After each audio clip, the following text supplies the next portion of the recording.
Hey, what's up, everybody? Navid is here. I'm a lifestyle entrepreneur and creator of Virtual Summit Mastery. We help people just like you exponentially grow your email list, influence, and revenue.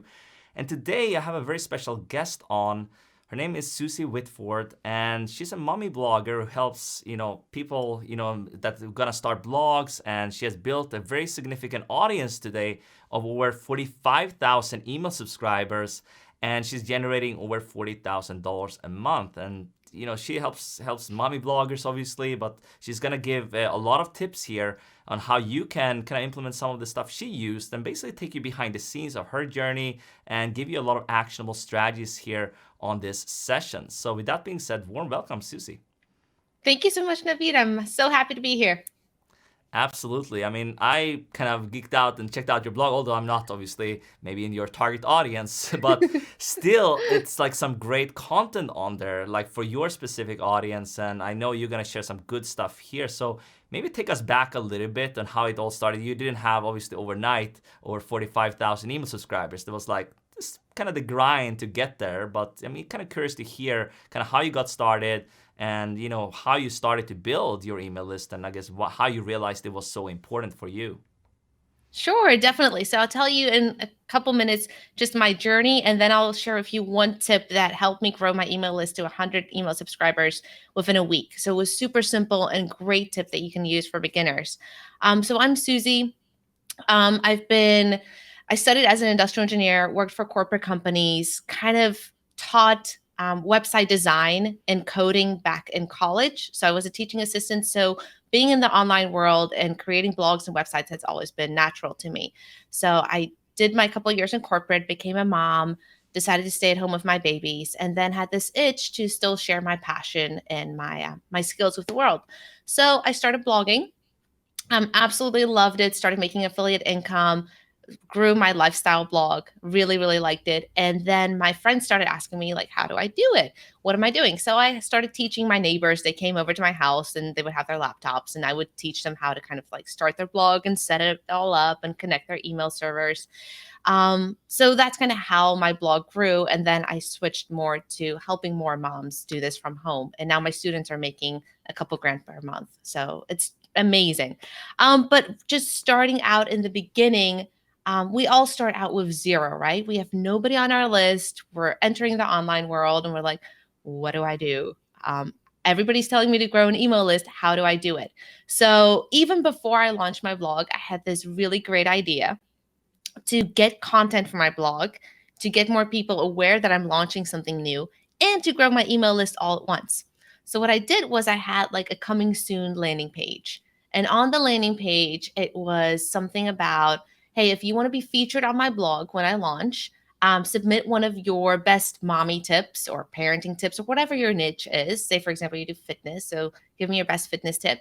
And then I have people like submit their tips and input their email address because they want to see when the blog goes live, and they also want to see their own name on your blog, right? People love seeing their name on the internet, if it's in a good way. So I had all these people sign up on my coming home page or my coming soon page and give me content, and then I took that content, I created my first like roundup post, where I had all these mommy tips or whatever niche you're in, and I had over 100 people submit. So I had over 100 people on my email list. I could email out to them, hey, here's my first blog post. Here's your tip that you featured that you gave me. And my blog was launched. So I had people coming to my blog. I had people on my list, and I had my first blog post done. That's such a great strategy, and actually, that's something I've used myself initially, like with these roundup posts and stuff. Like, actually, I did that. That was like, I mean, I started blogging also. Like, there was back in the day, my blog didn't take off as yours because I then transitioned to summits. But yeah, I mean, you can definitely combine it. Like I did, like for podcast first, then I did something for personal branding tips. That was kind of how I validated actually to do my very first summit. That was a few years ago, to do an expert roundup post. I had like 37 entrepreneurs submit their best personal branding tips, and but I didn't launch. If I would have launched my blog like that, it could have taken off more, obviously, right away. So that's a great strategy to just kind of have a coming soon page and then have people submit to that. So did you already have in mind, I'm gonna teach people did you have a blog before that, or Yeah. was that kind of Yeah. what was what you had a lifestyle blog? Was that in a completely different than the Start a Yeah. Mom blog you have Completely. now? Yeah. Completely Okay. different niche. So the Okay. previous blog that I had was all about Catholic parenting. So how Oh to be a wow. good Catholic mom, how to pray with your spouse, how to Wow. do the Stations of the Cross. So all like Catholic parenting. And then I really liked that, and it grew well in like the little Catholic niche. But then I wanted to teach more and reach more moms. Oh wow, so that's a really unique niche. So did you actually get people from there to say, "Oh, what are you doing with this? It's growing pretty good." So and then you got people ask you, how are you doing this? How do you actually start a blog like you have done? And then you Yeah. launched kind of out of your friends and stuff like that, and you launched startamomblog.com. Was that kind of how it came to be? Exactly. Yep. Yep. It was pretty much my neighbors and my friends from church asking me what changed. Like you're happier, you're doing something, because being a mom and being busy with kids all the time is very draining. It's beautiful, and of course it's very rewarding, but it is also very draining, and you miss a part of who you used to be. So that's why I think blogging is so amazing for moms, because I know that's not your target audience, Navid, but it allows you to have this creative outlet that's not just tied to motherhood. Or say, for example, you have a corporate job and you feel like you're being suffocated in your corporate job, but you just want something else where you can express your creativity. That's what's so amazing about the online world. You can go out and share your advice and have your own little passion project that eventually could turn into something very profitable. Yeah, absolutely. And although it's not my target audience, I still have obviously moms in my audience and people Yeah. Everybody attending has a my mom. exactly, right? So I mean, I have people in my virtual summit mastery program. They have families and kids and all this, and obviously people from your community might be interested to grow like that. So it's kind of crossover. I think it's like you focus specifically on that, which is a pretty unique niche. So I wanted to kind of go back to what you shared there, like how you launched the site. So you got your like first few hundred email. How many email subscribers did you got from publishing that post? You had like about 100 people submitting to being part of that. So how did you Yeah. grow your email list when you launched your the new venture with that blog? Sure, sure. So the coming soon page, I got 116 people. So I still remember that number so well. And then I started creating content. So I kind of grew my list much more organically, where I would create a blog post and attach a freebie to it, and like content upgrades, right? Like a checklist or a mini ebook, or maybe a tutorial video that they have to sign up for to get access to the video. Say, for example, it's just an unlisted video on YouTube. You can do that too. So I created all these content upgrades to blog posts that I was publishing, and not all of them did great. I think I tried out like 30 or 40 of them, and most of them fell flat because it was just that continuous trying, okay, what's going to work with my audience. And if you're growing organically, it's going to take you a little bit more time than paying for ads and being able to test things a little quicker. But it's also free because you're doing it all organic. So eventually, I found this amazing freebie. I shared it in a Facebook group. It went like 100 likes, 100 comments. Everybody loved it. And it grew my email list to 700. So by sharing a freebie that I created for a blog post in a specific Facebook group. So that was my first kind of win, was sharing my freebies in Facebook groups. Okay, awesome. So let's kind of go a little bit specific on that. So what blog post was that for, and also like how that particular content upgrade or freebie hit home so well with your audience? So maybe they can dive into that, how people should think Yeah. about creating their own, because obviously you might have a blog post and then the more specific you can be, obviously it's going to convert better, right? So if I'm writing a post on virtual summits and I have a virtual summit checklist or cheat sheet, that might convert better than I have, let's say, a general guide on how to start just an online business, whatever, right? So Oh, yeah. the more specific the better, but maybe you can dive into some strategies you implemented to kind of come to that conclusion, this one is going to work, and how you came to that. Sure. So all of my previous freebies were more like they were just kind of superficial. Not superficial, but just like little, very easy to create things. And this one freebie that did really well was Excel spreadsheet database that I created, right? So I went through all the Facebook groups that I loved and that were very engaging and they were very supportive. And I made this long list of all the Facebook groups. And it took me a lot of time to create this database.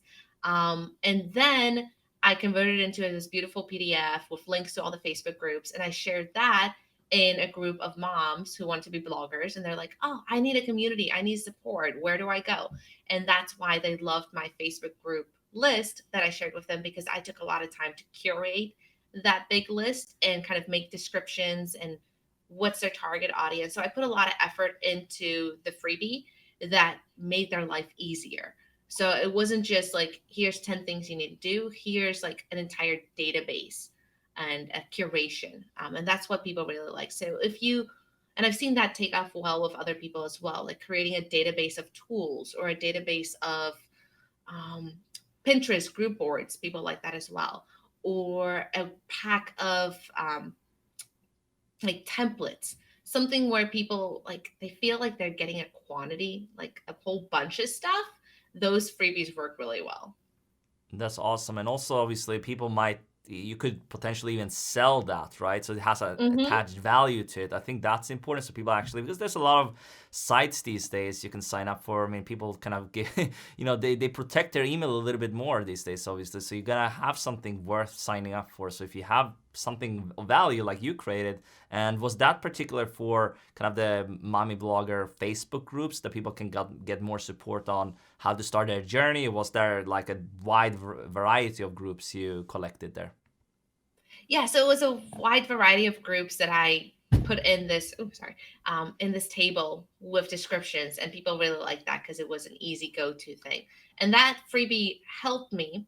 But then, what was wrong with that freebie, and I'll let you guys know, is that it didn't target my real core audience. Right? It targeted my moms that already had blogs, and I needed to go to moms that didn't have blogs, right, to help them create their website and get their voice out there, not to target those that are already past that stage, right? So when you're creating a freebie and growing your email list, make sure you're targeting the right person and in the right part of where they should be in their journey so you can help them go from point A to B or A to Z, and you're not targeting somebody that's like in point S from to Z or whatnot. So make sure you get them where you need to have them so you can actually help them. So that freebie did well for a while, and then I needed to kind of like revamp because it wasn't targeting the right person. So then I created one night, my husband and I were watching Netflix or some kind of show. And I was thinking, what do moms need when they're starting their blogs? Like, they're all kind of clueless. So, like, where do I start? I need a plan. So I'm like, boom, I'm going to create a 12-month blog plan for them where month by month it goes through every step you need to do based on to generate traffic, to make money, to create content, and then to grow your email list. So it goes through all of those steps month by month. So it's 4 by 12. It's a ton of little steps into this one beautiful PDF, lots of information, super simple, one kind of blueprint, printable plan. So that freebie has done super well because my moms feel they can download it and they have structure. They have a plan that they can follow. And I know that works for other niches too. Like, think about your niche and what you're teaching, and how can you create a blueprint or like this journey map for your audience. People love those kinds of things to kind of take them from point A to Z.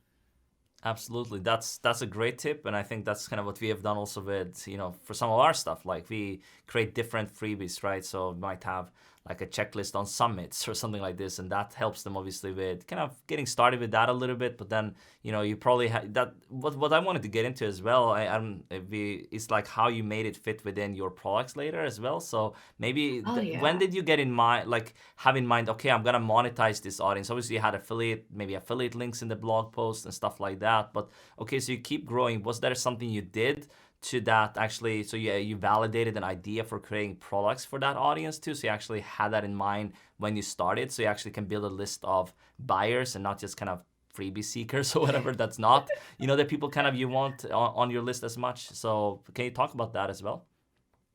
Sure. So I had my moms download the plan, but then they needed the step-by-step guide to actually like, how do I do these steps? So the plan is just your map, but now how to actually complete the map.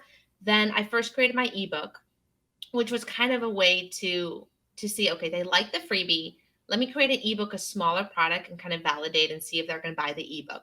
It's not going to take me months to create an ebook. It took me about a month, but it won't take me like half a year to shoot videos and edit the videos. I'm just going to create a little ebook and see if they buy it and not sell it for too expensive. So that was the first month that I made $1,000 on my blog, was by validating my small ebook idea. And then I saw that it was doing well, and every month my income would grow, and I'm like, okay, people are liking the ebook. And then eventually more and more students asked for, I need videos, I need to see you move your mouse around, I need to see you talk to me. So I took my ebook and I converted it into a course. um, and that's when I broke my first 10,000 on my month, on my blog. So taking from a freebie, because I created so many freebies, so finally I found a freebie that worked, and from that freebie I turned it into a small ebook and saw that that worked, and then from the ebook I turned it into course, and then that worked. So it was slowly growing and testing without jumping from not even having a blog to creating a course, and it was slowly growing my journey and growing my audience with me, and that's what I feel has been successful for me. It's not been overnight, it wasn't super fast. It took me a while to grow organically, but it was also a slower way to validate each of my ideas. Yeah, sure. And also, you wanted to get into what was your email list size like when you launched that course? Obviously, that's kind of a very common question. How many email subscribers did you have when you launched? But and also like kind of how you executed on that. Obviously, you said you had an ebook, you converted it into, you had a lot of kind of written content, I guess, first, and then you converted it. So maybe some tips there as well, what people can think. Maybe they have already done that, but they are maybe a little bit afraid to get on video. So what was your thoughts around that? What was your email list size when you did launch the program as well? Sure, sure. So when I launched my ebook, I had about 1,000 people on my email list. So I launched the ebook, I think it was around $18, and I made $1,000. So goodish conversion rate, right? First time selling something. And then 6 months later, I launched a course where then I had 4,000 people on my email list. I launched a course for $47 and I made $10,000. So a little bit better. Like I had less people on my list and I made more money, or less, like 4,000 people on my list and then $10,000. So super amazing to be able to do that as a stay-at-home mom, right? Really, really cool. So your question was, so maybe you already have an ebook, you have a lot of written content, you maybe already have a blog. The way that I create my courses and that I structure them is I first create my outline, then I create all the written content. So that kind of was done with the ebook already, right? But I added more because the course has more content to it. So outline, written content, then you create any worksheets or printables that go along with the course, and then lastly, record your videos. Because now that you have your written content and you have them all set up into different lectures, you have your worksheets, then I suggest you create your videos where you can reference to different lectures. You can reference, use this worksheet in this lecture. And then that's kind of how the whole course comes together. And then lastly, create your sales page and your pitch video that goes on your sales page.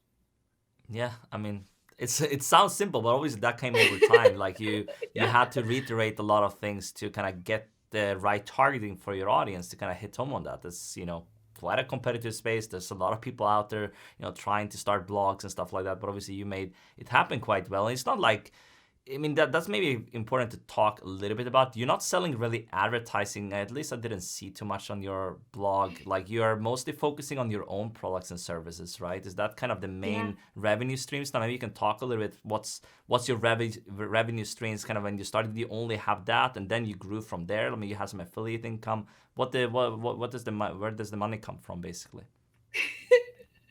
So the beginning definitely was affiliate marketing, and I would suggest other people either start with affiliate marketing or services. It's one of the fastest ways that you can make some money online, right? Either offering the services you already have, or writing product reviews, or referring to amazing affiliate products that you use. So for me, initially when I started was all affiliate marketing. And then slowly that grew into having my own ebook and my own course and my own products. So now the majority of my income is made up of, say, around 20% affiliates. I want to do my percentages right. 60% my own courses and products, and the other remaining percentage is either through sponsorship. So companies would reach out to me and ask me to publish something on my blog, and they would pay me for it, or they would send me some items or something, and I have to review them, and they would pay me for that. So sponsored posts, and then coaching. So I have some of my students that are really like hard workers, and they need a little bit more like one-on-one coaching. They want to launch a new school, or they want to launch a new website. So very intense projects. So they reach out to me and we have one-on-one coaching. So that's kind of how my income has grown now, through affiliates, my own products, sponsorships, and coaching. Awesome. And I mean, as you hear, that's not really for people like in the early days of blogging and stuff like that. People put like banner ads on their site to look kind of a little bit spammy, to be honest. It's not really the weight. I mean, you need a ton of traffic, first of all, to do it. And yeah, you Yes. have good traffic, but I mean, you would need a ton to make money Yes. that like that way. And now you can obviously monetize through an email list. And I think that's kind of the takeaway. You need to build that asset up of Oh, your own, because definitely. you own your email list. You don't own, like, someone can just kind of cut the deal, whatever you're working on. You need an email so you can promote your own stuff too.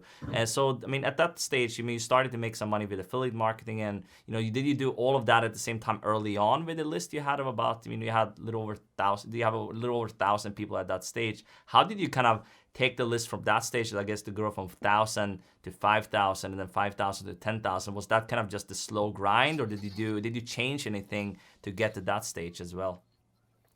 All right. So in the beginning, it was kind of promoting in Facebook groups, right? So that was how I grew my list to that 700. But there's only so much you can promote in other people's Facebook groups without I being wanted to touch spammy upon and that then actually. being What did you kicked do out. in other Yeah. people's Facebook group? Like, because that's like I guess people think you're spamming in other people's Facebook groups. So Yeah. I wanted to just kind of, maybe you can share what you did to build the relationships with the group owners, because that's kind of, I mean, I teach that a little bit to my virtual summit master students. Maybe you don't have a list, and you can start building relationships with other group owners, and that's kind of, maybe you can get, and in there add value. And just curious to hear kind of what you did in other people's groups to, get to promote some of your stuff in there as well.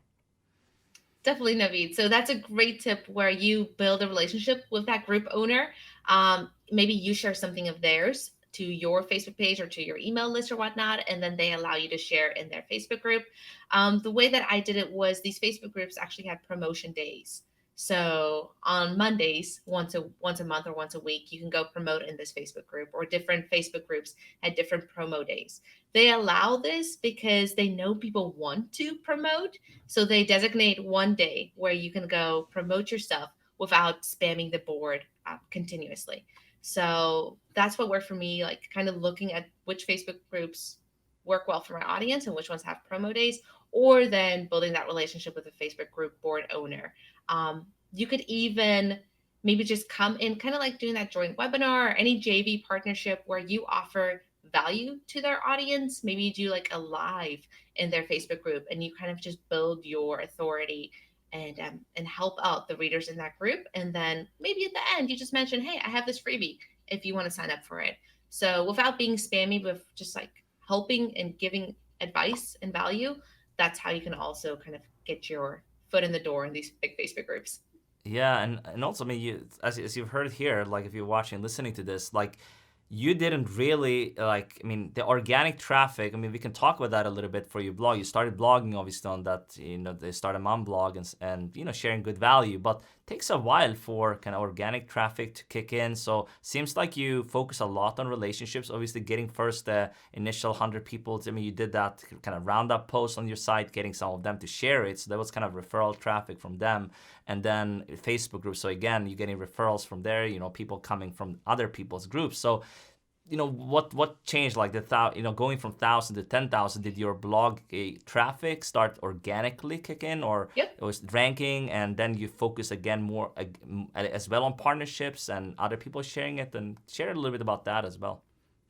So yeah, so from that 1,000 that I grew, now to 45,000. How did that happen? Mostly through Pinterest. So Wow. Pinterest is fantastic for women entrepreneurs and bloggers, lifestyle bloggers, kids activity bloggers, fashion, food, food especially. Um, What about us men? It's What can we do to get Pinterest to work?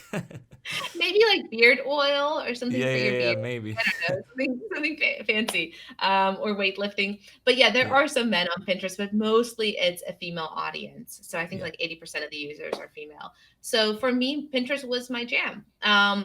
I would promote every blog post that I wrote, and I would pin it to Pinterest. I would create a little marketing pin image for it, and I would put it on Pinterest. And you can create multiple images per blog post and repin them on Pinterest. So it's not like you just pin once and it's gone.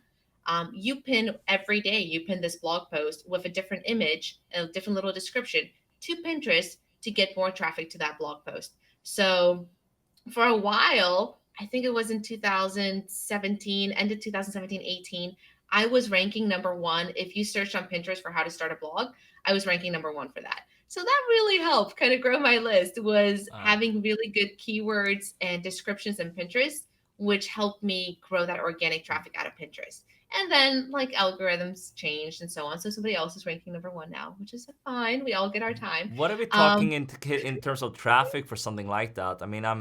I've used Pinterest. I've also had interviewed long before Melissa Griffin, who did really well for yeah. on Pinterest, obviously, and growing her email list a lot from it. So, what was your? Was the traffic like, and did you do anything on the images? I guess to did you have a content upgrade kind of thing mentioned that you Oh have a yeah. freebie inside, and then getting them to sign up? What's the strategy like? Because obviously you can't really promote landing pages on there, right? It's kind of more Oh yeah, to. you can. Oh, you can. It works well, or Yeah. is it mostly blog?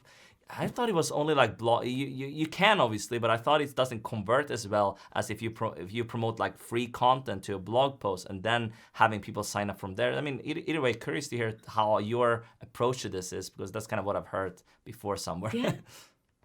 So I do both. When I know a freebie is doing well, I would write a blog post about the freebie and kind of Yeah. entice people to sign up. So that's promoting the blog post. I would also create a landing page and treat my freebie like a product. I would add testimonials to it. I would show people what happens if they download the freebie and how their life is going to get better. And now they're going to have this beautiful plan to make their life easier. So I treat my freebies like products, because they're very valuable. So I create a landing page and blog posts for my freebies that do well. And I pinned both of those to Pinterest with different images. And it was actually the landing page that ranked number one on Pinterest for a couple months. And that was so Wow. fantastic because people would click on the pin. They're like, oh, I want this free plan. They would go to the landing page. I'm like, oh, this is easy. I don't have to read anything. I can just download the plan. And that converted, I believe, at 60%. So anybody who came from It's Pinterest landed crazy. on the landing page. Yeah, Yeah. signed up for it. It was awesome. Yeah, absolutely. And so you got a few thousand people, I guess, from that, just kind of ranking Oh yeah. number one from for start a blog. I mean, that's a very competitive term, obviously, on Google. You can type it in; it's quite competitive, and people Yeah, Google rank is very very well. competitive, but Pinterest, like all like moms or females are on Pinterest. So the big guys like Neil Patel, he's not on Pinterest as Yeah, actively. So I'm yeah. like, okay, I'm going to try to rank on Pinterest. So that was more like a hub where it was a little newer and we could rank for that. But Google's definitely, like you said, a little bit more competitive. For sure. And so was there anything else you did there to kind of, I mean, what's some tips for people who want to, I guess, leverage Pinterest for their email list growth beyond that? Obviously, you just start pinning. What's going on your boards, like the images, how do you create them? Are you like a designer to create these beautiful images, or what do you do with that? I guess that's kind of a question at least I would ask myself to get started on that platform initially. And obviously now we have designers and stuff, but like if you're starting out, like how do you do that? How do you make it look good, consistent, and especially kind of get people over to start kind of ranking for some terms? Because I've heard Pinterest is kind of like a search engine that's not really, Yeah. I mean, it's a social media, but still it's a search engine. So this can rank in Google even, like some stuff you do on Oh yeah. Pinterest. And yeah, so that's kind of what I think is pretty cool. So maybe you can share a little bit on that and the images and the strategy behind it to get people back. Sure, sure. I'll give you some super actionable tips. Um, but just before, like if things do well on Pinterest, they actually do better on Google as well. So if you see a pin taking off on Pinterest, it is more than likely going to start moving up in rankings on Google as well because Google sees, oh, there's social proof that this pin and this article is doing well. So I'm going to start ranking it higher. So the two work really well together. So now how to use Pinterest and some actionable tools and tips that I use is to create your images. There are three products and tools that I use that I love.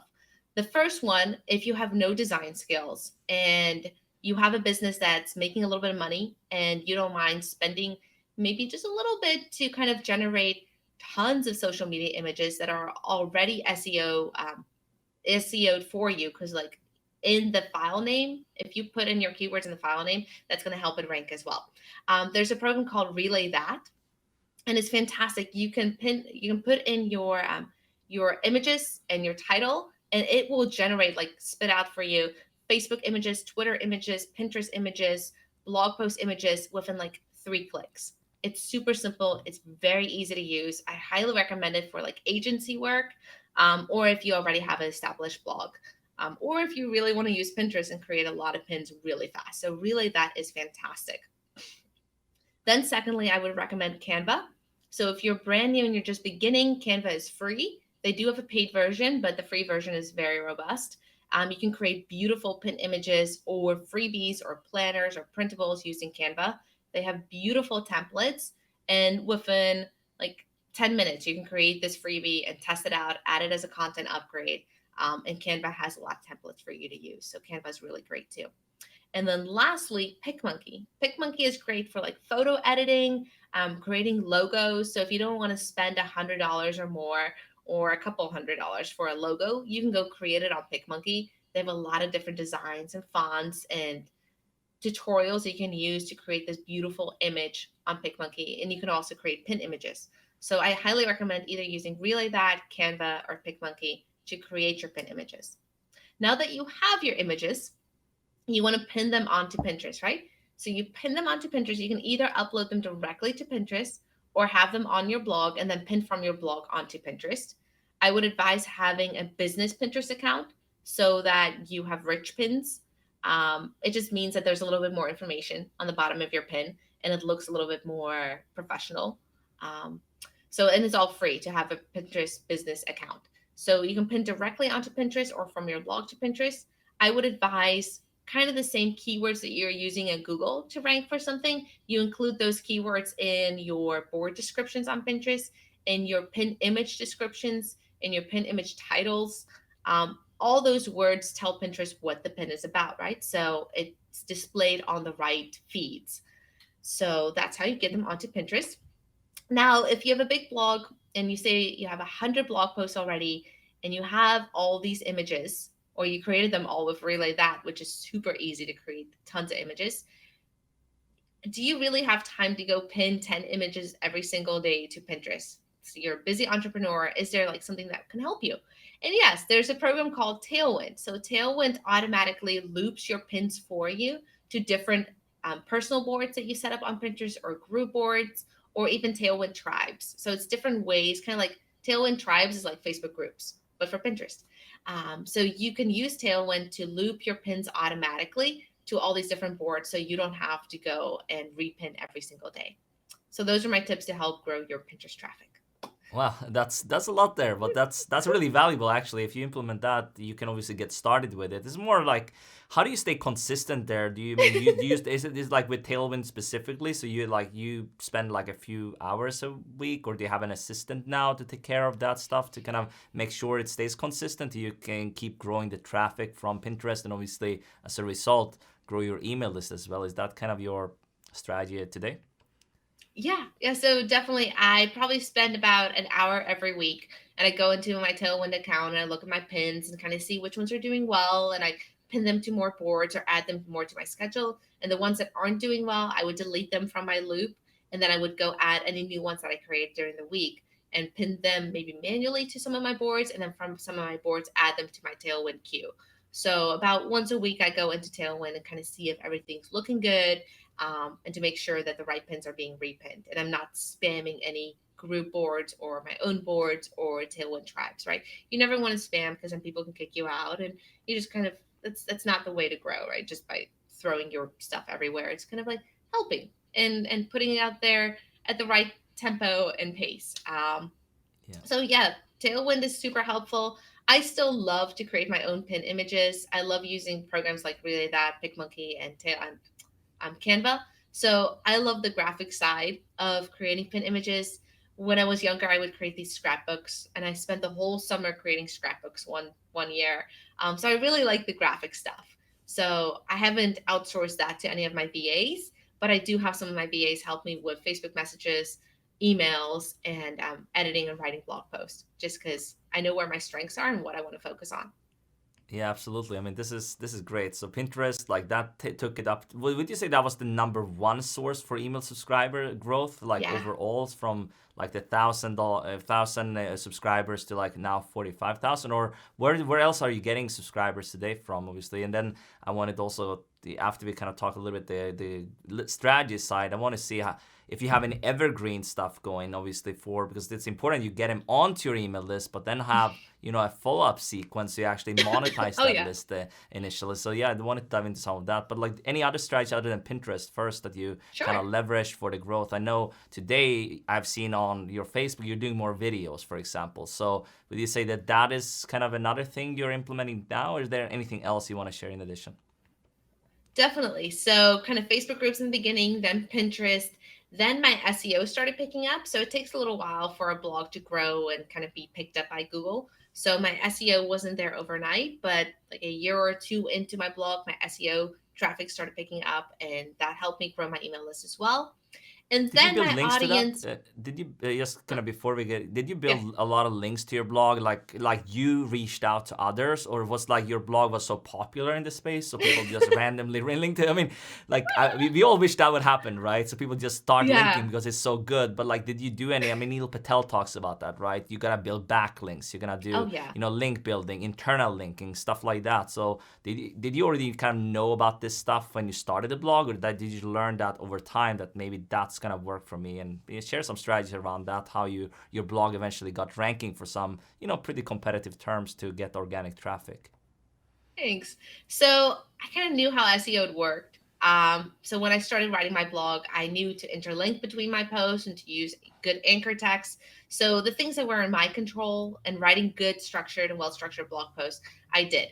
Um, but the backlink building, that is a lot of work. Like I reached out to bigger blogs that were authoritative sites, and I would pitch a guest post, and I would guest post on their site, and I probably would do one or two of these a month, just because as a mom with little kids, it takes a lot of work for me to write a blog post. So if I was guest posting on somebody else's site, that means I can't create content on my own blog. So there was always that balance between, do I blog on my own website or do I guest post and work on that backlink? And the backlinks are super valuable because if you blog on a high authoritative site and you get a backlink from that website, that kind of increases your organic traffic in the long run and perpetually. So unless they remove that article. So backlink strategy was mostly guest posting on bigger sites. And then because my students were all new moms, they would link to me, but their sites were like a month old or 2 months old. So those backlinks aren't as valuable as somebody from Forbes linking back to your blog. So definitely I worked on my backlink strategy, but not as aggressively as I did on Pinterest. So it was just kind of what I know I should do once a month. But then, so Pinterest, SEO, and then finally, I had so many students that I couldn't be answering everybody's emails one to one. I needed to figure out a way. How do I create content and answer my readers' questions and build authority and credibility all in one thing? And what I did was started doing Facebook Lives. So Facebook Lives is a fantastic way to kind of build your email list or to grow your income because you can take your Facebook Live, give a lot of value, and at the end, you can tell them, hey, if you want to have the freebie, you can sign up. Or if you want to buy my product, here's a coupon. So I love doing Facebook Lives now because it allows me to grow faster and to build that authority. That's awesome. So you basically on the live you have different freebies, or just like maybe you have published a blog post already. Do you basically mention that, or do you stream? That's kind of a good stream. You have a lot of blog posts on your site, obviously, that performed well. So do you go back now to say, okay, now I'm gonna start doing these videos. So maybe I'll take topics that worked and start going live and basically Yeah. talking more about it, and just on a different platform. Basically, would you say that's kind of a good strategy that you implemented? Yeah, that's fantastic. So there's two strategies that you can do. You can either go back to old content and then in a way repurpose that old content and create a Facebook Live about it, right? So now that old content is getting more eyes on it again. Maybe you published it last year and now you're doing a Facebook Live about it. So you don't have to think about the idea. You can just do the Facebook Live and then send people back to it. And most likely, hopefully, that blog post has a content upgrade and people sign up to your list. Or the other way around, you can create a Facebook Live and teach a new concept and then take that Facebook Live, download it, put it on YouTube, and then embed it on your blog and write a new blog post. So it could go either from old blog post to Facebook Live or from Facebook Live to new blog post. So either way, you're repurposing and reusing the content that you're creating because people like different mediums. Some people like podcasts, some people like video, some people just want to read and skim an article real quick. So creating different variations of the same content is really helpful for your audience.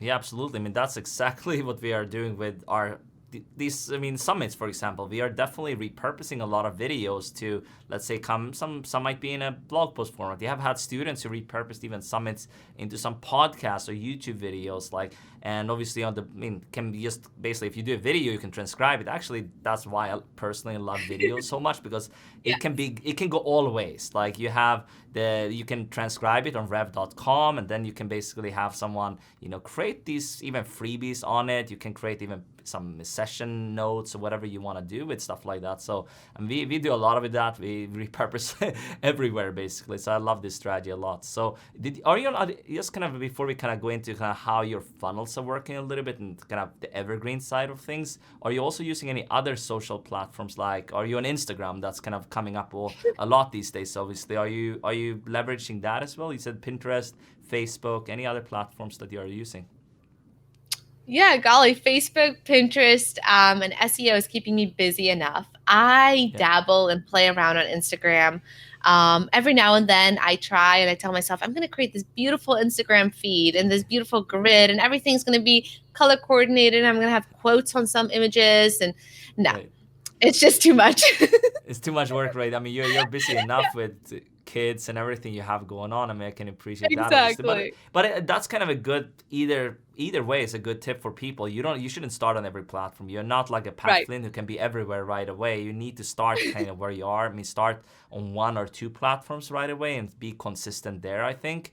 And I mean, Yes. whether that's kind of blogging, maybe picking one social platforms, then that's gonna keep you busy. Build that up, and then going out to other ones, and you can be consistent on them. I think that's probably that's kind of what I've seen across the board for people. Unless you already have a big team, a big budget, you're gonna kind of use your Yes. strength and kind of start there, I guess. So yeah, shifting gears a little bit to your funnels and kind of, obviously, I think you're using ConvertKit for email marketing, and obviously we love ConvertKit over here as well. A lot of my students are using it as well for their kind of email marketing for their summits. So is that kind of what you're using to kind of set up these evergreen funnels? And can you speak a little bit about that, how you taking people, let's say, from your blog and from different things you are doing to also purchasing your products via these funnels?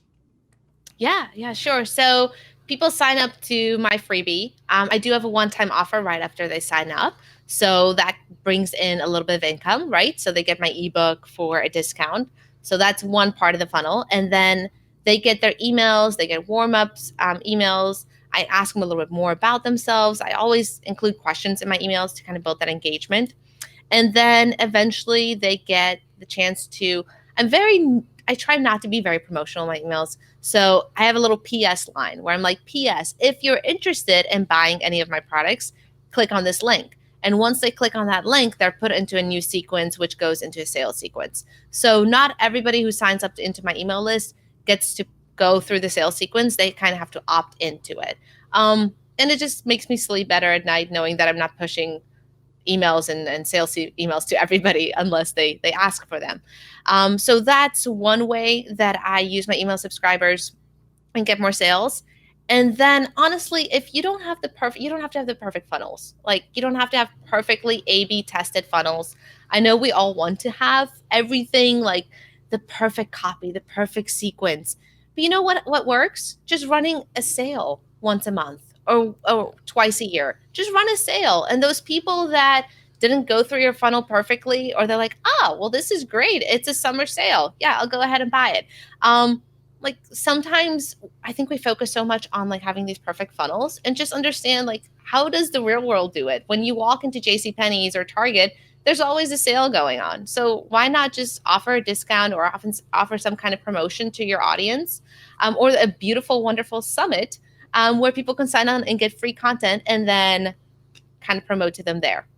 Yeah, absolutely. And I mean, I think it's also important to know your audience. Like you know your audience. If you just kind of started pitching like maybe some marketers are doing, that maybe wouldn't work so well with your audience, right? So that's also important. You got to know your audience and kind of know kind of what triggers them. And obviously, either way, getting them into, if they are interested in raising their hand, I want this, they're going to be a lot more targeted. So maybe you have kind of your initial sequence. And do you do anything else there to kind of, I guess, do you have specific things? Do you have different products for different evergreen funnels for this? Or do you have I saw on your site you have basically different products, right? So which one is your main one? Is that the basically how to start a blog? Is that your flagship program now? And then you have some Yeah.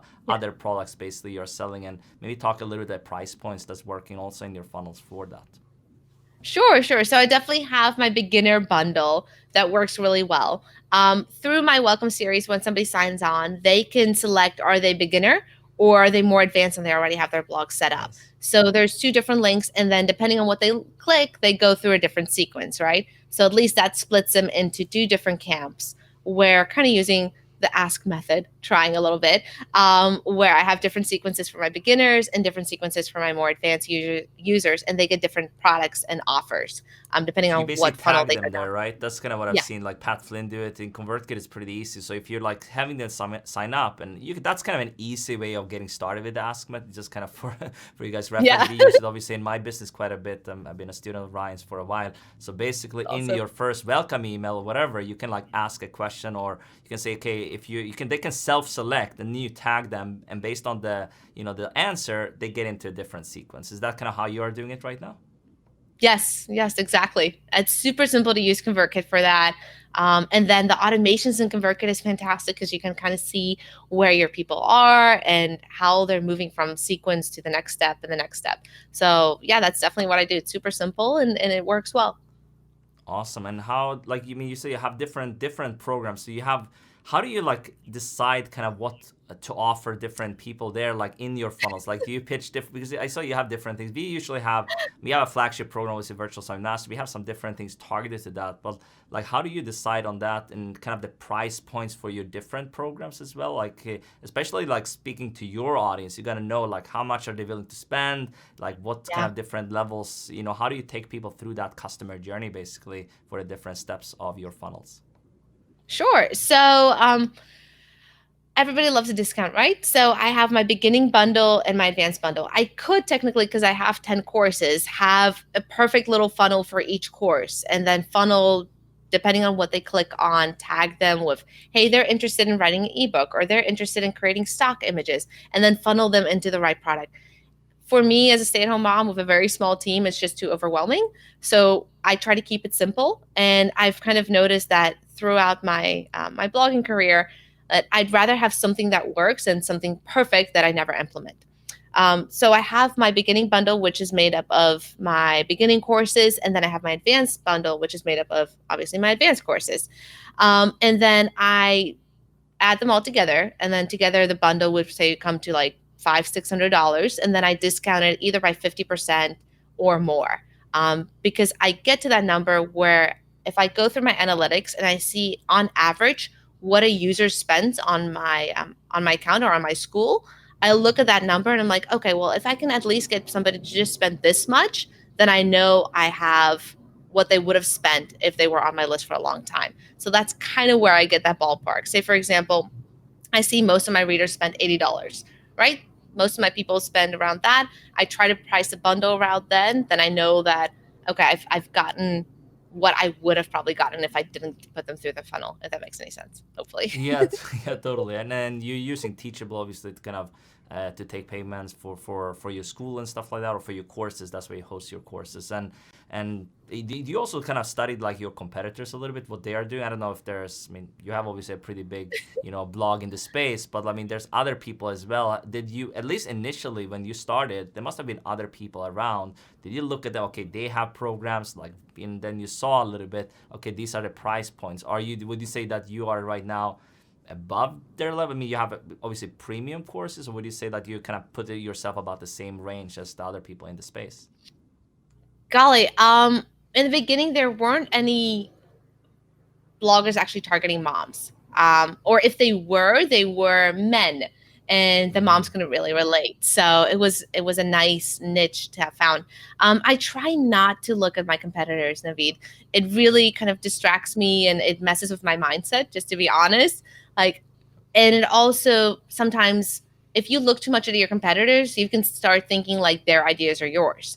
So Yeah. I try to kind of keep my head down and just work on my own things. And how I came up with my products and their prices was from personal experience. My husband and I, we have this kind of unspoken rule that anything under $50, you're allowed to go ahead and buy. If it's over $50, we have to talk, right? We have to at least kind of like run it by each other. So if there's a new pair of jeans he wants to buy and they're $47, go ahead. Yeah, fine. If they're $98, okay, let's talk before you buy these expensive jeans Yeah. or video game or whatever he wants. So that's kind of what I figured my moms would be at as well. I looked at my audience. I looked at what would be their maximum that they can spend without feeling they have to go talk to their spouse or feeling guilty about it. So I priced my course at $47 and it worked really well. Yeah, I mean that's so interesting, and I completely agree with you in terms of like, I mean, obviously you can see what other people in the. I think it's good to know your space, like who's around, Yeah. but just blindly looking at like copying, for example, we have been even copied by other people. Like when we start teaching summits, people saw. I mean, we did it like we have done it for years, right? And hosting our Yeah. summits, and then people saw, oh, this is lucrative. You can make money off this or whatever. It can be other industries too. A lot of people get copied. I think it's like especially like if you take a program and then you start like someone else is taking your stuff, that's really not Yeah. the way to go, I think. And just kind of stare on, do your own stuff basically, and focus on that, focus on serving your community the way you're doing. Something that's also come out, I spoke to Nathan Barry about this basically, and how ConvertKit grew, and he said one of the biggest strategies is being human, like being like people, Mm-hmm. like engaging. Like you see him as a CEO of an 8-figure company even, he doesn't put himself above other people. And I think that's something we are doing as well, even though some of our students might be beginners and they're coming in and want to host a summit. I'm hosted very successful ones. I see myself at the same level. I want to help them. I want to get them to that stage so they can do well. And I think you're obviously the same, and I think that's kind of an ongoing trend of the people at least I interact with. They want to help Oh, their thanks. community and they don't put themselves above other people. So yeah, I want to acknowledge you for that too, to helping Oh, thanks. impacting other people and kind of the mommy blogger space, and obviously here on what we are doing with this session as well, and like sharing some tips that they can be applied to kind of anyone as well who want to start kind of an Yeah. online business, grow an email list. So it's not just for mommy bloggers, although that's kind of your specific niche obviously. So yeah. Yes, it is. Yeah. Yeah, so it's just amazing. Like the Facebook lives that I do every week. I didn't do them before, and they take a lot of energy because I'm actually very much an introvert. I can spend all day in my house just kind of tinkering around and playing with my kids. I'm not very social, so going live and doing these Facebook lives every week takes a lot of energy, and I do drink a lot of coffee right before I do them. But I love being there and having my audience see that I'm a real person. I'm not just words on a screen. I'm a mom just like them. Sometimes my kids run in and they're in the camera with me, and it's a mess, but it's relatable, and your audience can see that you're a real person. And like Nathan Barry said, you're human, and that's what people are craving now online. Not perfect Instagram feeds, though they do get a lot of followers and they are really pretty. But people want real. That's what we're craving. For sure. So as we're wrapping this up, I wanted to ask you also, like if you were to start over today, kind of building an email list and let's say making your first $10,000 online, and you could have your expertise you currently have, what would you kind of do? I mean, we have shared a lot of strategies, but what would you focus on personally to kind of build that up to your first, few thousand email subscribers, getting your first 1,000 and 10,000 basically dollars in revenue from that email list? What would you focus on? Golly, there's so many things. The advice I would give somebody is find something that you really like to do and that you're going to be consistent on, because that really is the key. You might know that, I don't know. YouTube is fantastic and you need to do YouTube videos. But if you can't stick with it consistently, it's not going to work for you. So maybe it's writing blog posts and doing that 2 blog posts a week and creating that content, or going live every week. And even though you might be a little scared, like putting yourself out there and doing the lives and doing anything you stick to, just doing it consistently. And then when you do create these pieces of content, make sure that you have a call to action. And it might not be a call to action to buy something right now. Just give them something for free. Send them to a landing page. You don't even have to have a complete blog filled out. Just have a landing page. And I know in ConvertKit, you can sign up and you can create a landing page like today and have your freebie attached to it. And you can start growing your email list very quickly. So whenever you create a piece of content, do it consistently and always promote people and reference them back to your freebie. And then eventually you can take that email list and monetize it. But in the beginning, just grow that audience and grow that authority, and then the money will come easily after that. Yeah, totally. And something I might see in your world, at least I've hoped to have someone do this, is a mommy blogger summit or something like that. I would crush it, I think. So maybe you take me up on that. I haven't seen too many good ones, or I haven't seen really anyone do it really well. So that could be something. I mean, I think that could work well because it's very specific. And you can help me with that, right? I could definitely see what we can do with that for sure. We'll talk about that, but I just wanted to throw it out here. Maybe that could be a good idea for, that's definitely bloggers to bring them on as experts and stuff like that. But, as we're wrapping this up, do you have any final words you want to share with people before we kind of say goodbye on this session? Golly, just be excited about how much you can create and help people online. And then in turn, you can make money with this as well. You can grow your income. You can create the design and design the life that you want. We have so much power at our fingertips where we can reach anybody through the internet, create these summits, create blogs, create webinars.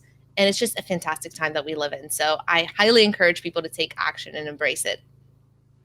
Totally, and be sure to leave your biggest takeaways from Suzi's sessions below, and we'll engage there with you, share what you are going to implement, what you will focus on, whether that's kind of Pinterest, blogging, whatever that is. Like for you can be something you can be consistent on to grow your email list, to grow your business. Eventually, we're gonna monetize. So post there, and we'll engage with you. This was really exciting to have Suzi on for this session and talking to her. And she's seen kind of the behind the scenes of how she built her business to a very significant level. She has now, as we mentioned in the beginning, over 45,000 email subscribers, making consistently over $40,000 a month. She actually is very transparent on her site as well, where startamomblog.com. So you can definitely check her out there as well. So thanks so much, Suzi, for coming on here. It was a pleasure having you.